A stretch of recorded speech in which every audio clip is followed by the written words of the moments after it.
Welcome to the rest stop. This is your chance to pause, reset, and take in some encouragement before you hit the road again. These short breaks are here to give you motivation, perspective, and the reminder that you are not alone on this journey. Parents and boosters, let's be honest. This whole thing works only when everyone is pulling in the same direction.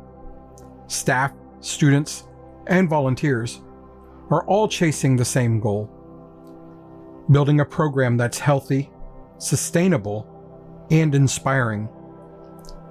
But when parents and boosters fall out of alignment with each other or with the staff, the culture suffers. Here's what alignment looks like: parents supporting all students, not just their own. Boosters backing staff decisions, even when they'd personally do it differently. And volunteers remembering the mission is bigger than any one person's preference. When everyone is aligned, students feel secure.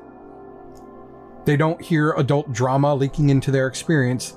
They see parents modeling teamwork, respect, and encouragement. And directors? They can actually focus on teaching instead of putting out fires. Here's a practical tip.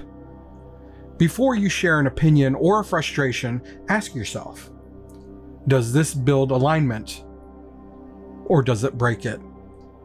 If it builds, speak it. If it breaks, hold it, reframe it, and bring it privately to the right person. Because the truth is, programs don't collapse from a lack of talent. They collapse from a lack of alignment. So boosters, parents, volunteers, remember that alignment is the glue that holds everything together. Protect it, model it, choose it. Thank you for stopping here with me today. If this gave you perspective, follow along for more rest stops. And if you want short motivational clips that you can carry with you, you'll find them on TikTok, YouTube, and Facebook.